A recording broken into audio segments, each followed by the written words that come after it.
guys, so this video was actually inspired by a comment that I received from David. Thank you so much, David. And the comment basically said, we need a dating story. And that was when I first got the comment, I'm thinking, whoa, like how do I do this? Because if you know me, my stories kind of have to have a certain angle, and usually I try to incorporate a lesson into the purpose of the story.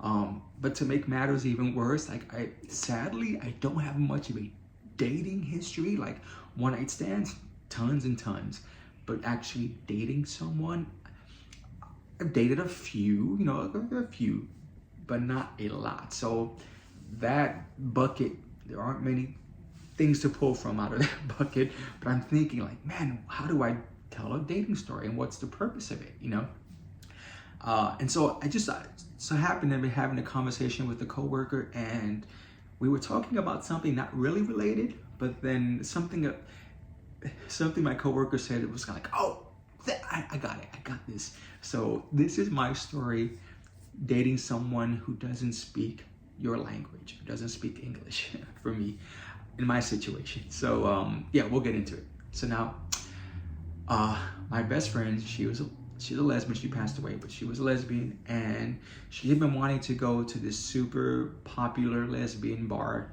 in our town, and I wanted to go too because it had been in the news for different reasons. But yeah, it was kind of famous. I wanted to go, and they had like a Latin night, which was great because I grew up listening to Latin music, so salsa, merengue, like bachata, even like Mexican.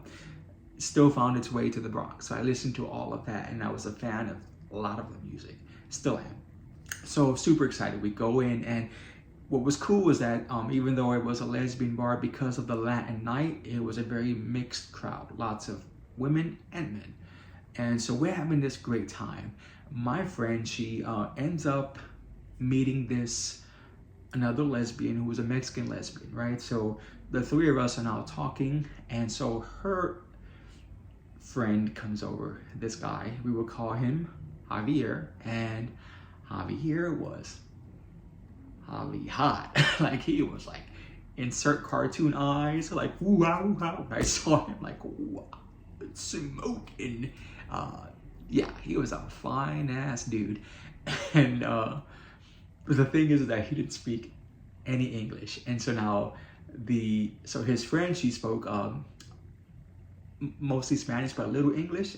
And then if you guys know me, I spoke very little Spanish, more now, but back then very little. So it was kind of like we all had different levels of going from English to Spanish, and somehow we managed to have, the four of us, we had this great conversation that never ceased, like it never stopped, it was never stagnant.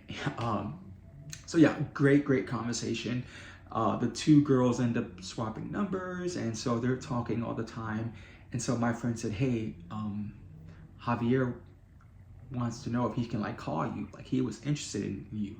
And I'm like, really? Like, yeah, let's do this. So absolutely. So he calls me, and so we start talking, and that's the thing is, man, it was kind of like he really did not speak like very little English. And so it was super hard on the phone. Like for some reason in person, it's different for me, and maybe it's because you can use other like physical stuff, but just on the phone, you're just relying on someone's voice and what they're saying. It was super tough for me to talk to him, like I'm like struggling, like trying to, at this point in my life, I might have spoken better French than Spanish, but I'm trying to just piece these words together, and it was tough because, I understood a lot of what he was saying to me, so I felt like I was getting to know him, but I don't feel like he was getting to know me very well, at least not the real me. Like I knew the Spanish to say like, te quiero, te amo, like I could say, I want you, I like you, I love you, like I could say those things, but like the actual deep conversation stuff that you want to have to get to know someone, like, there was no reason for me to learn how to say these things in Spanish, So like I struggled with that so much, but again, because I knew he was a nice guy, because I was learning so much about him, and because he was very good looking, I really wanted to make this work, and so it was kind of like, hey, let's meet in person because it did us well the last time. So we did start going on dates, and he worked at a restaurant. It was a really super nice, like very expensive restaurant where he worked at, and he would I'm not gonna get into the details, but he would bring food home from the restaurant. And so we would go on these dates to where he would get food from the restaurant, he would pick me up, and we'd go back to his place, and we would just like eat and have, candlelit dinners with this fancy food. And yeah, and again, in person, it was different, where I was kind of like, it was still a struggle, still on the struggle bus, but a little bit easier. And I was able to kind of let him know, get him to learn a little bit more about me. But again, it was kind of like when that wasn't happening, because of course we couldn't see each other all the time. Most of the time it was on the phone. I was struggling, and it really, like, it was killing me, because I was like, it was exhausting, to be honest with you. I'm like, oh my gosh, I wish we could just speak the same language. And it got to the point where, like, because again, I was still like in this mode where I wanted to find someone, and so I'm still putting myself out there. And it was to the point like where I would meet someone, and of course, in a day we're knowing more about each other than I knew with Javier, because of the language barrier. And I thought, man, I don't think this can go as far as it needs to go, to continue on. So I was thinking, I think I'm gonna have to break up with him. So that was the plan. And so I was kind of like, hey, let's meet up. And that was like my intention, was to break up with him. But that night, I'm telling you, dude, he pulled out all the stops. We went to another bar where there was like a lot of, it was a Latin night there too. And yeah, so I'm dancing, and when I'm a pretty good dancer, especially when it comes to Latin music. And so that was like a bad decision, because I knew that I was getting him worked up, which was getting me worked up. And so that was happening at the club as we're dancing. So we go back to his place, and it was just like, man, we attacked each other. Again, up to this point, we just kissed. But that night, yeah. And I'm gonna be completely honest with you all. So I had a lot to drink that night. And mind you, I'm gonna preface this by saying I was young, so this is not an age thing. But as we started to get into things, and clothes started to be taken off, and he was on board, I was on board, but he was not. So yeah, he was too drunk, and so nothing was happening down there. And again, I was young, so at the time I'm like, I'm too young for this to be happening, but it did. And so it was kind of like, it's cool, we'll just go to sleep, right? So we go to sleep, and then I end up waking up in the middle of the night, and he was awake too. And so I looked over, he was awake, and so it happened. And it was great. Oh gosh, I want to keep this kind of clean, but we'll just say, like, yeah, we were all into it. Great. Oh my gosh, it was a great night. Like, yeah. So of course, now I'm thinking, I wake up the next morning, I'm like, Mikey, what is wrong with you?